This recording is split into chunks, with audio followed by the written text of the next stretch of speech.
विद्युत आवेशों की मौजूदगी और बहाव से जुड़े भौतिक परिघटनाओं के समुच्चय को विद्युत यानी इलेक्ट्रिसिटी कहा जाता है। अर्थात इसे न तो देखा जा सकता है व न ही छुआ जा सकता है, केवल इसके प्रभाव के माध्यम से महसूस किया जा सकता है। विद्युत से जानी मानी घटनाएं जुड़ी हैं। दोस्तों, हम सभी तथ्यों को जानेंगे, लेकिन उससे पहले आपसे एक निवेदन है कि ज्ञान सुबह के इस चैनल को लाइक और सब्सक्राइब जरूर करें। कुछ समय पूर्व मानव विद्युत के बारे में कुछ भी नहीं जानता था, लेकिन इंसान को मछलियों से बिजली का झटका लगता था। मिस्र के 5000 साल पुराने लेखों में इन मछलियों का जिक्र मिलता है। समय बीतता गया, लेकिन इंसान इलेक्ट्रिसिटी के बारे में कोई खास जानकारी नहीं जुटा पाया। फिर 2500 वर्ष पूर्व यूनानी वैज्ञानिक थेल्स एम्बर ने इलेक्ट्रॉन नामक पदार्थ की छड़ को रेशम से रगड़कर उसके द्वारा कागज के छोटे छोटे टुकड़ों को आकर्षित करने में सफलता प्राप्त की थी। थेल्स ने इस प्रभाव को इलेक्ट्रिक यानी विद्युत का नाम दिया, जो आज भी उसी रूप में प्रचलित है।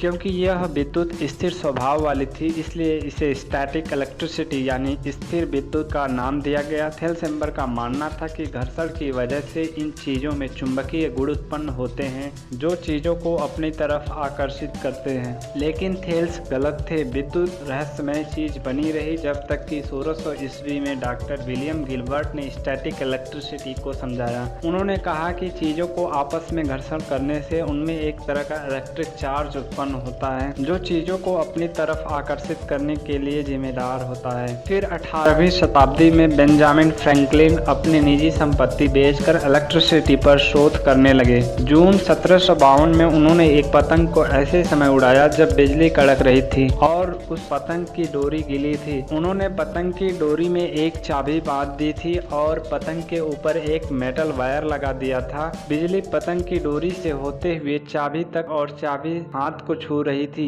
इस तरह से बेंजामिन फ्रैंकलिन इलेक्ट्रिसिटी के खोजी कहलाए। फिर 1800 में अलेक्जेंडर बोल्टा ने जिंक और कॉपर की लेयर यूज करके बैटरी बना दी। 1821 में माइकल फैराडे ने इलेक्ट्रिक मोटर का आविष्कार किया। 1879 में थॉमस अल्वा एडिसन ने हजारों प्रयोगों के बाद बल्ब का आविष्कार किया और दुनिया को रोशन कर दिया। इसके बाद 1884 में निकोला टेस्ला एडिसन की कंपनी में इलेक्ट्रिक इंजीनियर का काम करने आए। थोड़े समय बाद ही एडिसन ने टेस्ला से कहा, डीसी करंट में जो कमियां आई हैं उन्हें सुधार दो तो मैं तुम्हें $50,000 दूंगा, जो आज लगभग $1.1 मिलियन के बराबर होंगे। टेस्ला ने यह काम पूरा कर दिया, पर एडिसन ने उन्हें कोई डॉलर नहीं दिया। इस वजह से टेस्ला ने उनकी कंपनी को छोड़ दिया और उन्होंने 1888 में जॉर्ज होस्टिंग के साथ पार्टनरशिप की। जॉर्ज होस्टिंग अल्टरनेटिंग करंट की मदद से इलेक्ट्रिक पावर को यूनाइटेड स्टेट फैलाकर बिजनेस करना चाहते थे। निकोला टेस्ला की मदद से उनका यह सपना पूरा हो पाया। उस समय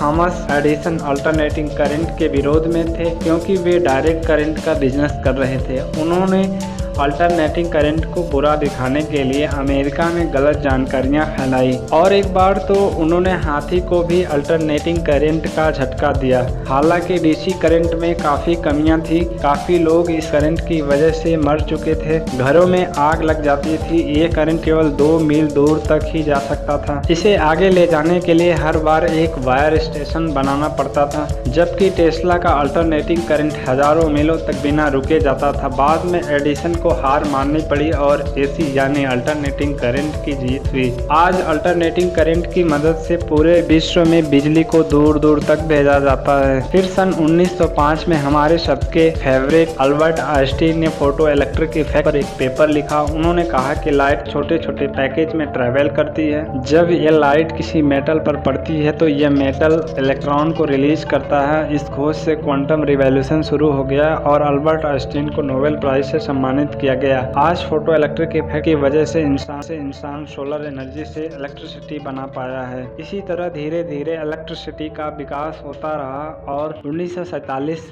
में ट्रांजिस्टर की खोज हुई। फिर कंप्यूटर और कई सारे आधुनिक मशीनों व तकनीक क्षेत्रों का विस्तार हुआ।